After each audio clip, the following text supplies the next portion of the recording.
This is not your normal overview video. This is going to be a cinematic overview of what is the best DLC of Planet Coaster, even including the first game so far. So lean back and enjoy the showcase of the wonderful, incredible Parades DLC we are able to show you today. Let's get into it.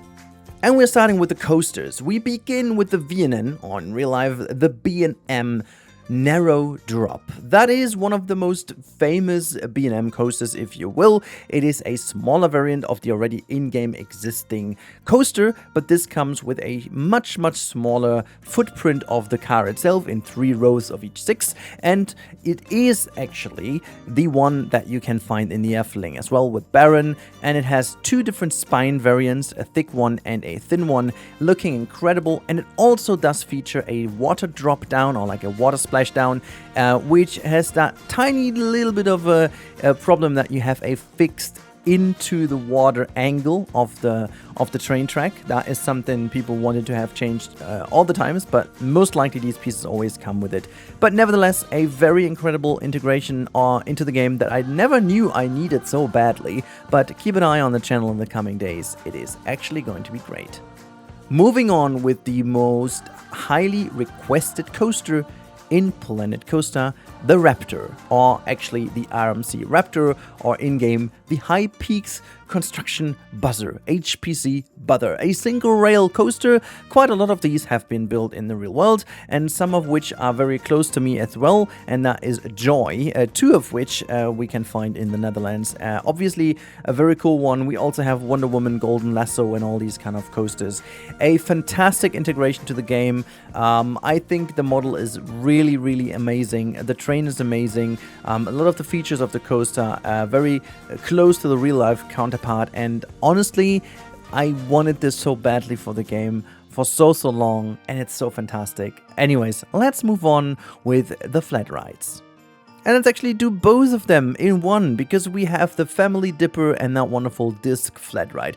Both of the things are more leaned towards families, even though the disc is a bit more thrill, while the Family Drop is a little bit more less thrill. However, both of the integrations have a rather small footprint. The Family Dipper has a tiny footprint, and the other one has a decent one. I want to say both of these come in a super bare bones variant. If you use the vanilla one, you also do get some cool themed blueprints with it. But we all love us some very vanilla ones at the beginning to be highly themed, super compact. But I think, as many people have commented also in my overview video of the announcement, people want family rides so badly. Here we get 2 of them. Amazing. But that's not it. We also get the electric trolley, a very classic theme park ride, another transport ride to fill in the gap of transport rides, and in all honesty, it is absolutely fantastic. The model itself looks really cool. With the brand new free update edition of putting it onto path, it also gets some more flexibility. It has a holding section either on path or not. You can make some really cool train crossings, you can use it on a raised area, and it comes with some really cool in-game supports that look way better than the normal support. So in general, a very cool addition to the game. And we are yet not done with the DLC rides, because one big one is open. Let's talk about them. And you knew it, it is about the parades. And parades, oh my god. I could fill an entire 20-minute part for the video, but let me just state, they are freaking insane. They are customizable until the very end. You can do literally anything you want with a kind of clever placement of some things. I'll do a tutorial on that, don't worry on it, but you can literally do anything. You can do parade groups, walking groups, different sizes parades, bridge parade floats. You can do all kinds of floats, and you can obviously pair that with your favorite in-game entertainer. You can make them work differently on daytime or nighttime, because the sequencer gets an upgrade where you can set certain times and lock them in when it should play or when it should not play. A fantastic addition to the game that hasn't been talked about, but should be talked about quite much more, because it gives you so much more freedom. You can even light your main streets now automatically in a nicer way by putting some really cool increments in or intervals in. So that is fantastic. Parades are beyond amazing, and I can't talk you through everything. Just keep an eye on the channel. Tonight there will be a video about a parade, as you may have seen at the beginning of the video already, but the parades themselves look fantastic. But what makes them look fantastic is obviously the incredible amount of scenery pieces.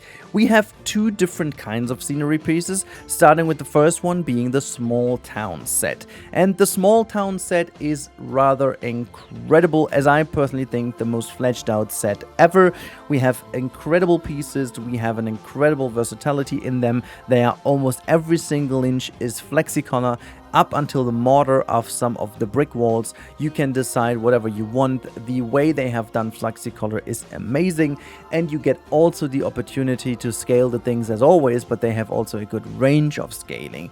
They also come with a very cool amount of variation in the sets themselves, so we have a couple of wall sets as always, but also some really cool roofs and shingles, and also very cool pillars and columns. So a super versatile set, not too themed, but also not too flat. So in all, just the shapes very perfect, but it's not all, is it? Because we get a huge variation of float catered pieces. These pieces are made intentionally for designing floats in game. You get a whole bunch of pieces per each individual entertainer, I will say, or you could say in-game scenery pack, whatever. Now this is rather amazing because that will allow you to use all these pieces in various ways. Most of them are also glowing at night if you want them to. You can set them on, off, or only at night if you want to, and they also come in various shapes and sizes that you can also, as always, resize and recolor. This is making the pack the most filled pack ever with scenery pieces. The rides also obviously add to that number, but you have a really great amount of pieces. And let me tell you one thing, these pieces for the floats are also super versatile. I specifically found all the foundations to be really cool, because you get some foundations in marble, in stone, in sand. The couple of new sand pieces will come in super handy for your sandy beaches areas, and also some other stuff. And they have a very decent size that you can use for bigger plazas and areas if you fancy doing so. Really cool stuff. The only thing I have to do now is a bit of a verdict. There is really not a lot I can criticize about this pack. The overall kind of combination of things they brought in with the pack is fantastic. The presentation, the pieces, the entertainers, the music, everything you get with this pack is adding to your game in so many ways. The two coasters are very good coasters for various areas of your park, for various thrill levels as well. You can do them basic or very thrill if you want. You can make it almost a family coaster, both of them, and you can make them super thrill, both of them. We get a huge amount of new family items, which is fantastic. We do get parades, and the parades themselves, they are so incredibly customizable that I am not entirely sure what I should say.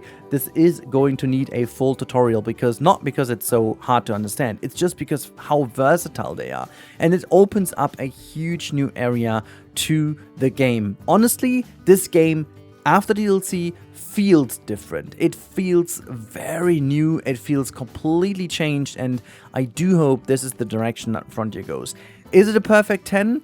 Well, not quite. As I said earlier, I don't really know what I would be missing too much, but I think it may actually be the choice of the second coaster. Like, as much as I like the narrow drop, I would potentially love have seen something more catered to the entertainment idea. I don't know, I couldn't even name what it should be.